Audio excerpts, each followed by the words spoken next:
Hi ಎಲ್ಲರಿಗೂ ನಮಸ್ಕಾರ. Welcome back to our YouTube channel. ನಾವು ಇವತ್ತಿನ ಒಂದು ಕ್ಲಾಸ್ ಅಲ್ಲಿ ಫ್ಲವರ್ ಬಗ್ಗೆ ನೋಡ್ತಾ ಹೋಗೋಣ. ಓಕೆ, ಫ್ಲವರ್ ಫ್ಲವರ್ ಅಂತ ಅಂದ್ರೆ ಏನು? It is the reproductive structure mid for sexual reproduction in flowering plants ಅಂತ ಹೇಳ್ತೀವಿ, ಹೌದಲ್ವಾ?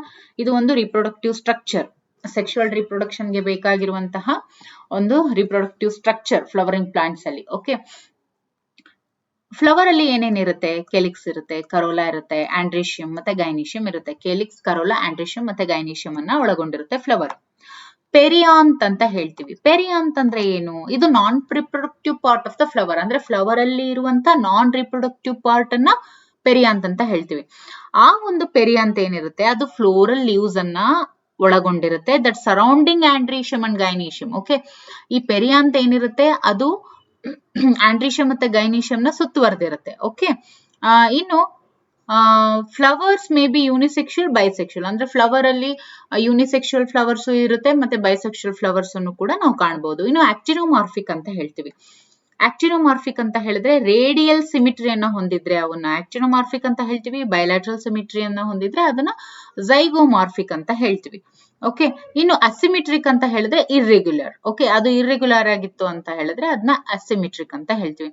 ಇನ್ನು ಟ್ರೈಮರಸ್, ಟೆಟ್ರಾಮರಸ್ ಆರ್ ಪೆಂಟಾಮರಸ್ ಅಂದ್ರೆ when the floral appendages are in multiple of 3, 4, 5 ಅದನ್ನ ಟ್ರೈಮರಸ್, ಟೆಟ್ರಾಮರಸ್ ಅಂತ ಹೇಳ್ತೀವಿ. ಇನ್ನು ಬ್ರಾಕ್ಟಿಯೇಟ್ ಅಂತ ಅಂದ್ರೆ ಫ್ಲವರ್ಸ್ ವಿತ್ ಬ್ರಾಕ್ಟ್, ಅದನ್ನ ಬ್ರಾಕ್ಟಿಯೇಟ್ ಅಂತ ಹೇಳ್ತೀವಿ. Reduced leaf found at the base of the pedicel ಅನ್ನ ನಾವು ಬ್ರಾಕ್ಟ್ ಅಂತ ಹೇಳೋದು. ಈ ಬ್ರಾಕ್ಟಿಯೇಟ್ ಅಂತ ಹೇಳಿದ್ರೆ ವಿತೌಟ್ ಬ್ರಾಕ್ಟ್ಸ್ ಇದ್ರೆ ಅದನ್ನ ಈ ಬ್ರಾಕ್ಟಿಯೇಟ್ ಅಂತ ಹೇಳ್ತೀವಿ. So on the basis of position of gynoecium the flower can be classified as below. ಯಾವ ತರ ಅಂದ್ರೆ ಪೊಸಿಷನ್ ಆಫ್ ಗೈನೀಶಿಯಂ ನ ಮೇಲೆ ನಾವು ಫ್ಲವರ್ ನ 3 ಟೈಪ್ಸ್ ಆಗಿ ನಾವೇನ್ ಮಾಡ್ತೀವಿ, ಡಿವೈಡ್ ಮಾಡ್ತೀವಿ ಅಥವಾ ಕ್ಲಾಸಿಫೈ ಮಾಡ್ತೀವಿ. ಒಂದು ಹೈಪೋಗೈನಸ್, ಪೆರಿಗೈನಸ್ ಮತ್ತೆ epigynous. Hypogynous is also called superior ovary, perigynous also called half inferior, epigynous flowers are also called inferior ovary ಅಂತ ಹೇಳಿ.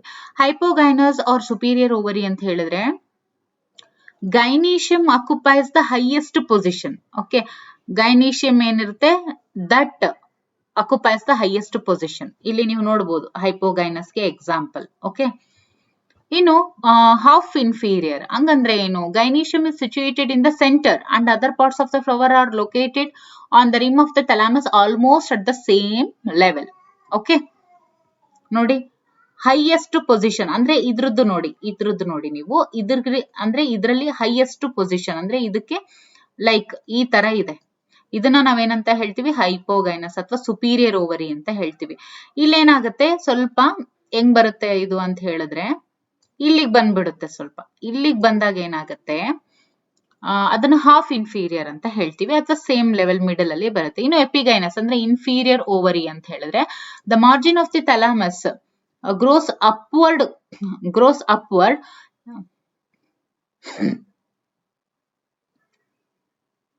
grows upward enclosing the ovary completely and getting fused with it the other plots of flower arising above the ovary. Okay, ಅದನ್ನ ನಾವೇನಂತ ಹೇಳ್ತೀವಿ? Epigynous ಅಥವಾ inferior ovary ಅಂತ ಹೇಳ್ತೀವಿ. ನೀವು ಇಲ್ಲಿ ಅಬ್ಸರ್ವ್ ಮಾಡ್ಬೋದು, ಇಲ್ಲಿ ಇನ್ಫೀರಿಯರ್ ಓವರಿ ಫುಲ್ ಬಿಲೋನೆ ಬಂದ್ಬಿಟ್ಟಿದೆ. ಅದನ್ನ ನಾವು ಇನ್ಫೀರಿಯರ್ ಅಥವಾ ಎಪಿಗೈನಸ್ ಫ್ಲವರ್ಸ್ ಅಂತ ನಾವು ಹೇಳ್ತೀವಿ. ಇನ್ನು ಪಾರ್ಟ್ಸ್ ಆಫ್ ಫ್ಲವರ್ ಅಲ್ಲಿ ಕೆಲಿಕ್ಸ್ ಅಂತ ಹೇಳ್ತೀವಿ, ಕರೋಲಾ ಅಂತ ಹೇಳ್ತೀವಿ.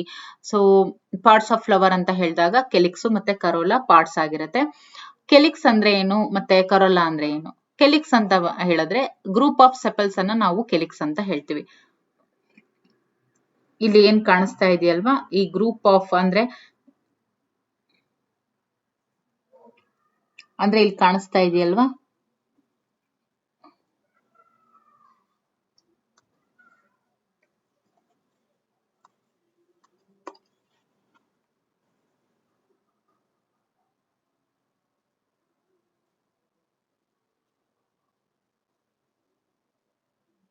ಇಲ್ಲಿ ಗ್ರೂಪ್ ಆಫ್ ಸೆಪಲ್ಸ್, ಇವನ್ನೆಲ್ಲ ನಾವು ಸೆಪಲ್ಸ್ ಅಂತ ಹೇಳ್ತೀವಿ. ಸೊ ಗ್ರೂಪ್ ಆಫ್ ಸೆಪಲ್ಸ್ ಅನ್ನ ಕೆಲಿಕ್ಸ್ ಅಂತ ಹೇಳ್ತೀವಿ. Outer most oral, mostly green, protect the flower in the bird stage.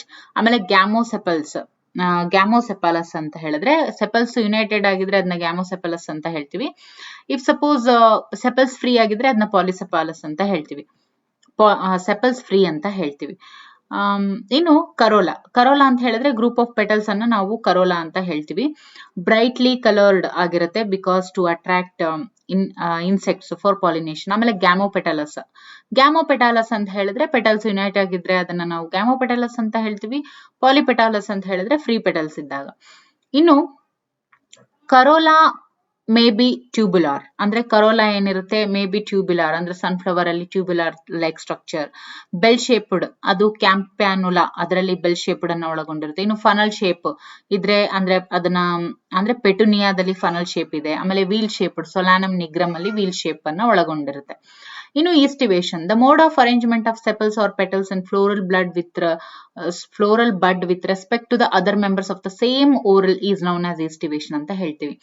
The mode of arrangement of sepals or petals in a floral bud with respect to the other members of the same oral ಅದನ್ನ ನಾವು ಈಸ್ಟಿವೇಶನ್ ಅಂತ ಹೇಳ್ತೀವಿ. ಅದರಲ್ಲಿ ಈಸ್ಟಿವೇಶನ್ ಅಂತ ಬಂದಾಗ ನಾವು valvate ಈಸ್ಟಿವೇಶನ್, twisted ಈಸ್ಟಿವೇಶನ್, ಇಂಬ್ರಿಕೇಟ್ ಈಸ್ಟಿವೇಶನ್ ಮತ್ತೆ ಎಕ್ಸಿಲರಿ ಈಸ್ಟಿವೇಶನ್ ಅಂತ ಹೇಳಿ 4 ಟೈಪ್ಸ್ ನಾವು ನೋಡ್ತೀವಿ. ಸೊ ವೆಲ್ವೆಟ್ ಅಂತ ಹೇಳಿದ್ರೆ when sepals or petals in a whorl just touch one another at the margin without overlapping ಅದನ್ನ ನಾವು ವೆಲ್ವೆಟ್ ಈಸ್ಟಿವೇಶನ್ ಅಂತ ಹೇಳ್ತೀವಿ. ಟ್ವಿಸ್ಟೆಡ್ ಅಂತ ಹೇಳಿದ್ರೆ if one margin of the appendage overlaps that of the next one ಅದನ್ನ ನಾವು twisted aestivation ಅಂತ ಹೇಳ್ತೀವಿ. ಅದೇ ಇಂಬ್ರಿಕೇಟ್ ಆದ್ರೆ overlap one another but not in any particular direction. ಆಮೇಲೆ ವೆಕ್ಸಿಲರಿ ಅಂತ ಹೇಳಿದ್ರೆ overlap the 2 smallest anterior petals. Okay, ಈಗ ಫಾರ್ ಎಕ್ಸಾಂಪಲ್ 5 ಪೆಟಲ್ಸ್ ಇತ್ತು ಅಂದ್ರೆ largest overlaps the 2 lateral petals which in turn overlap the 2 smallest anterior petals. Okay, ಇದನ್ನ ನಾವು ಎಕ್ಸಿಲರಿ ಅಥವಾ ಪ್ಯಾಪಿಲೋನೇಷಿಯಸ್ ಈಸ್ಟಿವೇಶನ್ ಅಂತ ಹೇಳ್ತಾರೆ. ಓಕೆ, ಅದಕ್ಕೆ ಎಕ್ಸಾಂಪಲ್ ಇಲ್ಲಿದೆ ನೋಡಿ ಈ ತರ. ಓಕೆ, ಇದನ್ನ ವೆಲ್ವೆಟ್ ಈಸ್ಟಿವೇಶನ್ ಅಂತ ಹೇಳ್ತಾರೆ. ಈ ರೀತಿಯಾಗಿದ್ರೆ ಅದನ್ನ ಟ್ವಿಸ್ಟೆಡ್ ಈಸ್ಟಿವೇಶನ್ ಅಂತ ಹೇಳ್ತಾರೆ. ಈ ತರ ಥರ್ಡ್ ಒನ್ ಏನಿದೆಯಲ್ಲ ಅದು ಇಂಬ್ರಿಕೇಟ್ ಈಸ್ಟಿವೇಶನ್, ಇನ್ನೊಂದು ಕ್ವಿನ್ಕನ್ಶಿಯಲ್ ಈಸ್ಟಿವೇಶನ್, ಇನ್ನೊಂದು ವೆಕ್ಸಿಲರಿ ಈಸ್ಟಿವೇಶನ್. ಓಕೆ, ಇನ್ನು ಈಗ ಆಂಡ್ರೀಶಿಯಂ ಮತ್ತೆ ಗೈನೀಶಿಯಂ ಬಗ್ಗೆ ನೋಡ್ತಾ ಹೋಗೋಣ. ಓಕೆ, ಆಂಡ್ರೀಶಿಯಂ ಮತ್ತೆ gynoecium. Androecium it is the male reproductive part and it is composed of stamens ಅಂತ ಹೇಳ್ತೀವಿ. ಆಂಡ್ರೀಶಿಯಂ ಏನಿರುತ್ತೆ ಇದ್ರೊಳಗಡೆ ಸ್ಟೇಮನ್ಸ್ ಇರುತ್ತೆ. ಪ್ರತಿಯೊಂದು ಸ್ಟೇಮನ್ ಕೂಡ ಸ್ಟಾಕ್ ಅಥವಾ ಫಿಲಮೆಂಟ್ ಅನ್ನ ಒಳಗೊಂಡಿರುತ್ತೆ, ಜೊತೆಗೆ ಆಂಥರ್ ಅನ್ನು ಕೂಡ ಒಳಗೊಂಡಿರುತ್ತೆ. ಆಂಥರ್ ಏನಿರುತ್ತಲ್ಲ ಅದು ಯಾವಾಗ್ಲೂ ಬೈಲೋಬುಡ್ ಆಗಿರುತ್ತೆ. ಪ್ರತಿಯೊಂದು ಲೋಬು ಕೂಡ 2 ಚೇಂಬರ್ಸ್ ಅನ್ನ ಒಳಗೊಂಡಿರುತ್ತೆ, ಜೊತೆಗೆ ಪೋಲನ್ ಸ್ಯಾಕ್ಸ್ ಅನ್ನ ಒಳಗೊಂಡಿರುತ್ತೆ. ಪೋಲನ್ ಗ್ರೇನ್ಸ್ ಏನಿರುತ್ತೆ ಅವು ಪೋಲನ್ ಸ್ಯಾಕ್ಸ್ ಅಲ್ಲಿನೇ ಪ್ರೊಡ್ಯೂಸ್ ಆಗೋದು. ಇನ್ನು ಸ್ಟಾಮಿನೋಡ್ ಅಂತ ಏನ್ ಹೇಳ್ತೀವಿ ಅದು ಸ್ಟೆರಲ್ ಸ್ಟೇಮನ್ ಆಗಿರುತ್ತೆ. ಎಪಿಪೆಟಾಲಸ್ ಅಂತ ಹೇಳಿದ್ರೆ stamens are attach to the petals as in brinjal. Okay, ಆಮೇಲೆ ಎಪಿಫಿಲ್ಲಸ್ ಅಂತ ಹೇಳಿದ್ರೆ when attach to the perianth as in lily. ಇನ್ನು stamens may be united into the one bunch. Okay, one bunch ರೀತಿಲಿ ಅದು United ಆಗಿದ್ರೆ ಅದನ್ನ mono ಅಡಲ್ಫಸ್ ಅಂತ ಹೇಳ್ತೀವಿ. 2 ಬಂಡಲ್ಸ್ ಆಗಿದ್ರೆ ಅದನ್ನ ಡೈ ಅಡಲ್ಫಸ್ ಅಂತ ಹೇಳ್ತೀವಿ. If it is more than 2 that is polyadelphous ಅಂತ ಹೇಳ್ತೀವಿ ಆಸ್ ಇನ್ ಸಿಟ್ರಸ್. ಸೊ ಇದಿಷ್ಟು ಗೈನೀಶಿಯಂ ಬಗ್ಗೆ ಆಂಡ್ರೀಶಿಯಂ ಬಗ್ಗೆ ಆದ್ರೆ ಈಗ ಗೈನೀಶಿಯಂ ಬಗ್ಗೆ ನೋಡೋಣ. ಇದನ್ನ female reproductive part of the flower ಅಂತ ಹೇಳ್ತೀವಿ, made up of 1 or more carpels. Okay, ಅದ್ರಲ್ಲಿ ಏನು ಸ್ಟೇಮನ್ಸ್, ಇದರಲ್ಲಿ carpel. A carpel consist of stigma, style, ovary. Carpel ಏನನ್ನ ಒಳಗೊಂಡಿರುತ್ತೆ? Stigma, style, ovary. ಇಲ್ಲಿ ನೀವು ನೋಡ್ತಾ ಇರಬಹುದು this is the stigma, style and this is ovary. So the style ಏನಿರುತ್ತೆ that connects to the ovary to the stigma. Okay, stigma is the receptive surface of pollen grains ಅಂತ ಹೇಳ್ತೀವಿ. ಪ್ರತಿಯೊಂದು ovary ಕೂಡ it bears ovules attached to a flattened cushion like placenta. ಇನ್ನು ಅಪೋಕಾರ್ಪಸ್ ಅಂತ ಹೇಳ್ತೀವಿ. ಅಪೋಕಾರ್ಪಸ್ ಅಂತ ಹೇಳಿದ್ರೆ ಕಾರ್ಪಲ್ಸ್ ಆರ್ ಫ್ರೀ. ಸಿಂಕಾರ್ಪಸ್ ಅಂತ ಹೇಳಿದ್ರೆ ಕಾರ್ಪಲ್ಸ್ ಫ್ಯೂಸ್ ಆಗಿರುತ್ತೆ. Okay, after fertilization the ovules develop into seeds, the ovary matures into a fruit. Okay, ಇಲ್ಲಿ ಓವ್ಯೂಲ್ಸ್ ಏನಿರುತ್ತೆ ಇದು ವೆರಿ ಇಂಪಾರ್ಟೆಂಟ್. ಫರ್ಟಿಲೈಸೇಷನ್ ಆದ ನಂತರ ಯಾವಾಗ್ಲೂ ಓವ್ಯೂಲ್ಸ್ ಸೀಡ್ಸ್ ಆಗಿ ಡೆವಲಪ್ ಆಗುತ್ತೆ, ಓವರಿ ಫ್ರೂಟ್ ಆಗಿ ಡೆವಲಪ್ ಆಗುತ್ತೆ, ಅಥವಾ ಓವರಿ ಏನಿರುತ್ತೆ that matures into fruit but ovules develops into seeds. Okay, ಇನ್ನು ಪ್ಲಾಸೆಂಟೇಷನ್ ಬಗ್ಗೆ ನೋಡ್ತಾ ಹೋದ್ರೆ the arrangement of ovules within the ovary is known as placentation ಅಂತ ಹೇಳ್ತೀವಿ. ಪ್ಲಾಸೆಂಟೇಶನ್ ಅಂದ್ರೆ ಏನು? ಓವ್ಯೂಲ್ಸ್ ನ ಅರೇಂಜ್ಮೆಂಟ್, ಓವರಿಯಲ್ಲಿ ಓವ್ಯೂಲ್ಸ್ ನ ಅರೇಂಜ್ಮೆಂಟ್ ಅನ್ನ ಪ್ಲಾಸೆಂಟೇಶನ್ ಅಂತ ಹೇಳ್ತೀವಿ. ಅದರಲ್ಲಿ ನಾವು ಮಾರ್ಜಿನಲ್ ಪ್ಲಾಸೆಂಟೇಶನ್, ಆಕ್ಸೈಲ್ ಪ್ಲಾಸೆಂಟೇಶನ್, ಆಮೇಲೆ ಪೆರೈಟಲ್ ಪ್ಲಾಸೆಂಟೇಶನ್, ಮತ್ತೆ ಫ್ರೀ ಸೆಂಟ್ರಲ್ ಪ್ಲಾಸೆಂಟೇಶನ್, ಮತ್ತೆ ಬೇಸಲ್ ಪ್ಲಾಸೆಂಟೇಶನ್ ಅಂತ ಹೇಳಿ ಇಷ್ಟು ಟೈಪ್ಸ್ ನಾವು ನೋಡ್ತೀವಿ. ಓಕೆ,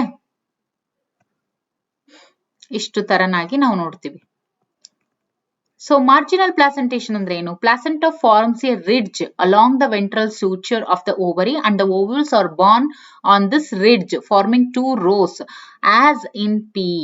ಅಂದ್ರೆ ಇವಾಗ ನೋಡಿ, ಬಟಾಣಿ ನಾವು ನೋಡ್ಬೋದು. ಈಗ ಈ ರೀತಿ ಕಾಣ್ತಾ ಇದೆಯಲ್ವಾ, ಈ ರೀತಿ ಸ್ಟ್ರಕ್ಚರ್ ಅನ್ನ ಒಳಗೊಂಡಿರುತ್ತೆ ಮಾರ್ಜಿನಲ್. ಅಂದ್ರೆ ಆ ಒಂದು ಇಲ್ಲೇನ್ ಮಾರ್ಜಿನ್ ಇದೆಯಲ್ಲ, ಇದೇ ಮಾರ್ಜಿನ್ ಅಲ್ಲಿನೇ ಏನಾಗಿದೆ, ಅಲ್ಲಿ ಓವಿಲ್ಸ್ ಬಾರ್ನ್ ಆಗಿದೆ. Okay, farming 2 rows. ಇನ್ನು ಆಕ್ಸೈಲ್ ಪ್ಲಾಸೆಂಟೇಶನ್ ಅಂತ ಹೇಳಿದ್ರೆ, when the placenta is axial and the ovules are attached to it in a multilocular ovary. For example, ಇವಾಗ ಲೆಮನ್. ಓಕೆ, ಇದೇ ತರ ಕಾಣುತ್ತೆ ಅಲ್ವಾ? ಇಲ್ಲೆಲ್ಲ ನೋಡಿ, ಇಲ್ಲಿ ಆಕ್ಸೈಲ್ ಪ್ಲಾಸೆಂಟೇಶನ್ ಇದೆ, ಅಲ್ಲಿ ಮಾತ್ರ ಓವ್ಯೂಲ್ಸ್ ಅಟ್ಯಾಚ್ ಆಗಿದೆ.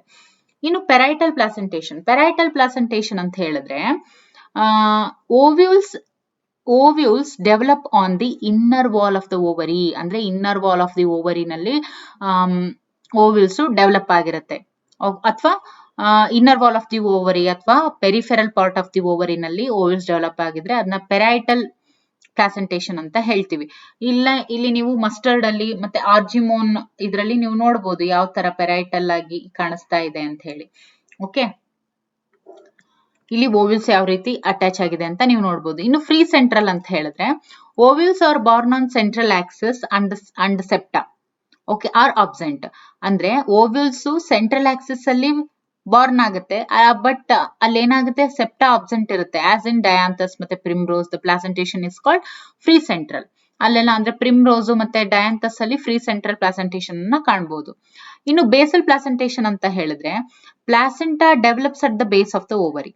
Okay, placenta develops at the base of the ovary and single ovule is attached to it, as in sunflower ಮತ್ತೆ ಮಾರಿಗೋಲ್ಡ್. ಅದರಲ್ಲೆಲ್ಲ ಏನು ಬೇಸಲ್ ಪ್ಲಾಸೆಂಟೇಶನ್ ಅನ್ನು ನಾವು ಕಾಣಬಹುದು. ಓಕೆ, ನೆಕ್ಸ್ಟ್ ಬಂದ್ಬಿಟ್ಟು ಫ್ರೂಟ್. ಓಕೆ, ನೆಕ್ಸ್ಟ್ ಬಂದ್ಬಿಟ್ಟು ಫ್ರೂಟ್. ಫ್ರೂಟ್ ಅಂದ್ರೆ ಏನು? ಫ್ಲವರ್ ಬಗ್ಗೆ ನೋಡಿದ್ವಿ ಅಲ್ವಾ? ಈಗ ಫ್ರೂಟ್ ಅಂದ್ರೆ ಏನು? ರೈಪನ್ಡ್ ಓವರಿ. ಓವರಿ ಏನಿರುತ್ತೆ, ಇಲ್ಲಿ ಒಂದು ಲೈನ್ ನೋಡಿದ್ವಿ, ಓವರಿ ಮೆಚೂರ್ಸ್ ಇಂಟು ಫ್ರೂಟ್ ಅಂತ ಹೇಳಿ. ಓಕೆ, ಸೊ ಈಗ ಓವರಿ ಮೆಚೂರ್ಸ್ ಇಂಟು ಫ್ರೂಟ್ ಅಥವಾ ರೈಪೆಂಡ್ ಓವರಿಯನ್ನ ನಾವು ಫ್ರೂಟ್ ಅಂತ ಹೇಳ್ತೀವಿ. Fruit is a mature or ripened ovary ಅಂತ ಹೇಳ್ತೀವಿ. If a fruit is formed without fertilisation of the ovary, ಅದನ್ನ ನಾವು ಪಾರ್ಥೆನೋಕಾರ್ಪಿಕ್ ಫ್ರೂಟ್ ಅಂತ ಹೇಳ್ತೀವಿ. Fruit consist of a wall ಅಥವಾ ಪೆರಿಕಾರ್ಪ್. ಓಕೆ, ಫ್ರೂಟ್ ಒಂದು ವಾಲ್ ಅನ್ನ ಒಳಗೊಂಡಿರುತ್ತೆ, ಅದನ್ನ ನಾವೇನಂತ ಹೇಳ್ತೀವಿ, ಪೆರಿಕಾರ್ಪ್ ಅಂತ ಹೇಳ್ತೀವಿ. ಅಥವಾ fruit consist of pericarp and seeds. Pericarp ಏನಿರುತ್ತೆ, ದಟ್ ಮೇ ಬಿ ಡ್ರೈ ಆಗಿರ್ಬೋದು ಅಥವಾ ಫ್ಲೆಶಿ ನೋ ಆಗಿರ್ಬೋದು. When pericarp is thick and fleshy, it is differentiated into outer epicarp and middle mesocarp and inner endocarp ಅಂತ ಹೇಳಿ ಈ ತರ ಡಿವೈಡ್ ಮಾಡ್ತೀವಿ. In mango and coconut, the fruit is known as a drupe ಅಂತ ಹೇಳ್ತೀವಿ. ಈಗ ನೋಡಿ, ಮ್ಯಾಂಗೋ ಅಂದ್ರೆ ಮಾವಿನ ಹಣ್ಣು, ಆಮೇಲೆ ಕೋಕೋನಟ್, ಅದ್ರಲ್ಲೆಲ್ಲ ಫ್ರೂಟ್ ಏನಿರುತ್ತಲ್ವಾ, ಅದನ್ನ ನಾವು ಡ್ರೂಪ್ ಅಂತ ಕರಿತೀವಿ. Because they develop from monocarpellary superior ovaries. ಯಾಕೆ ಅಂದ್ರೆ they develop from monocarpellary superior ovaries and are one seeded, ಅದಕ್ಕೋಸ್ಕರ. ಇನ್ನು ಸೀಡ್ ಅಂದ್ರೆ ಏನು? ಸೀಡ್ ಅಂತ ಹೇಳಿದ್ರೆ ಓವ್ಯೂಲ್ಸ್ ಡೆವಲಪ್ ಇಂಟು ಸೀಡ್ಸ್. ಇದನ್ನ ಚೆನ್ನಾಗಿ ನೆನಪಿನಲ್ಲಿ ಇಟ್ಕೋಬೇಕು. ಓಕೆ, ಓವ್ಯೂಲ್ಸ್ ಏನಿರುತ್ತೆ that develops into seeds. A seed is made up of a seed coat and an embryo. Okay, ಒಂದು ಸೀಡ್ ಅಂತ ಹೇಳಿದ್ರೆ ಒಂದು ಬೀಜ ಏನಿರುತ್ತೆ ಅದು ಸೀಡ್ ಕೋಟು ಮತ್ತೆ ಎಂಬ್ರಿಯೋನ ಒಳಗೊಂಡಿರುತ್ತೆ. The embryo is made up of, ಆ ಒಂದು ಎಂಬ್ರಿಯೋ ಏನಿರುತ್ತೆ that is made up of radicle, an embryonal axis and cotyledons ಅಂತ ಹೇಳ್ತೀವಿ. ಸೀಡ್ ಕೋಟು 2 ಲೇಯರ್ಸ್ ಅನ್ನ ಒಳಗೊಂಡಿರುತ್ತೆ, ಒಂದು ಔಟರ್ ಟೆಸ್ಟಾ, ಒಂದು ಇನ್ನರ್ ಟೆಗ್ಮೆನ್ ಅಂತ ಹೇಳ್ತೀವಿ. ಹೈಲಮ್ ಅಂತ ಹೇಳಿದ್ರೆ it is a scar on the seed coat through which the developing seeds were attached to the fruit. Above the hilum is a small pore known as micropyle ಅಂತ ಹೇಳ್ತೀವಿ. At the 2 ends of the embryonal axis are present the radical and the plumule. Okay, two ends of the embryonal axis are present. ಯಾವುದು radical ಮತ್ತೆ plumule.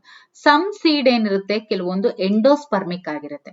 ಅಲ್ಲಿ endosperm ಏನಿರುತ್ತೆ persists like in castor. ಅಂದ್ರೆ ಅದೇ ನಾನ್ endospermic seed ಅಲ್ಲಿ ಏನಾಗುತ್ತೆ ಅಂದ್ರೆ bean, gram, pea ಇವೆಲ್ಲ ನಾನ್ ಎಂಡೋಸ್ಪರ್ಮಿಕ್ ಸೀಡ್. ಇಲ್ಲಿ endosperm is not present in mature seeds. ಅಂದ್ರೆ ಎಂಡೋಸ್ಪರ್ಮ್ ಏನಿರುತ್ತೆ ಅದು ಮೆಚೂರ್ ಸೀಡ್ಸ್ ಅಲ್ಲಿ ಪ್ರೆಸೆಂಟ್ ಇರಲ್ಲ. ಇನ್ನು ಡೈಕಾಟೈಲಿಡನ್ಸ್ ಏನಿರುತ್ತವೆ, they have 2 cotyledon while monocots have one cotyledon. Okay ನೋಡಿ, ಡೈಕಾಟೈಲಿಡನ್ಸ್ 2 ಕಾಟೈಲಿಡನ್ಸ್ ಅನ್ನ ಒಳಗೊಂಡಿರುತ್ತೆ, ಮೊನೋಕಾಟ್ಸ್ ಓನ್ಲಿ 1 ಕಾಟೈಲಿಡನ್ ಅನ್ನ ಒಳಗೊಂಡಿರುತ್ತೆ. ಓಕೆ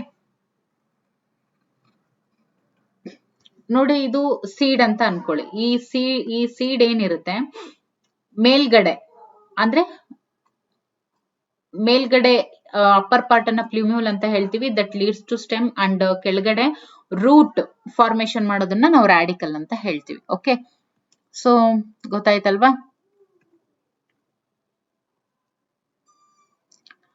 ಇನ್ನು ಇಲ್ಲಿ ಒಂದು ಸಿಂಪಲ್ ಆಗಿ ಒಂದು ಫ್ಯಾಮಿಲಿ ಬಗ್ಗೆ ಕೊಟ್ಟಿದ್ದಾರೆ. ಅಂದ್ರೆ ಸೊಲಾನೆಸಿ ಫ್ಯಾಮಿಲಿನ ಅಂದ್ರೆ ಎಕ್ಸಾಂಪಲ್ ಆಗಿ ಇಟ್ಕೊಂಡು ಪೊಟ್ಯಾಟೊ ಫ್ಯಾಮಿಲಿನ ನಾವು ಸೊಲಾನೆಸಿ ಅಂತ ಕರಿತೀವಿ. ಅದ್ರದ್ದು ವೆಜಿಟೇಟಿವ್ ಕ್ಯಾರೆಕ್ಟರ್ಸ್, ಫ್ಲೋರಲ್ ಕ್ಯಾರೆಕ್ಟರ್ಸ್ ಮತ್ತೆ ಎಕನಾಮಿಕ್ ಇಂಪಾರ್ಟೆನ್ಸ್ ನೋಡ್ತಾ ಹೋಗೋಣ. ವೆಜಿಟೇಟಿವ್ ಎಸ್, ನಾವು ಇದನ್ನ ನೆಕ್ಸ್ಟ್ ಕ್ಲಾಸ್ ಅಲ್ಲಿ ನೋಡ್ತಾ ಹೋಗೋಣ. ಓಕೆ, ಇದು ಗೊತ್ತಾಯ್ತಲ್ವಾ? ಪ್ಲಿಮ್ಯೂಲ್ ಇಂದ ಸ್ಟೆಮ್ ಪಾರ್ಟ್ ಅರೈಸ್ ಆಗುತ್ತೆ ಅಂಡ್ ರಾಡಿಕಲ್ ಇಂದ ರೂಟ್ ಪಾರ್ಟ್ ಅರೈಸ್ ಆಗುತ್ತೆ. ನೀವಿಲ್ಲಿ ಒಂದ್ಸತಿ ತೋರಿಸ್ತೀನಿ ರೀ.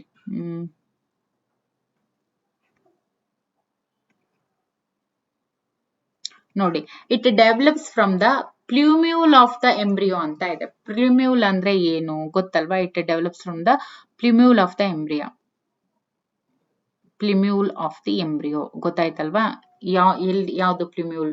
ಇದು. ಓಕೆ, ಇದರಿಂದ ಸ್ಟೆಮ್ ಫಾರ್ಮೇಶನ್ ಆಗುತ್ತೆ, ರಾಡಿಕಲ್ ಇಂದ ರೂಟ್ ಫಾರ್ಮೇಶನ್ ಆಗುತ್ತೆ.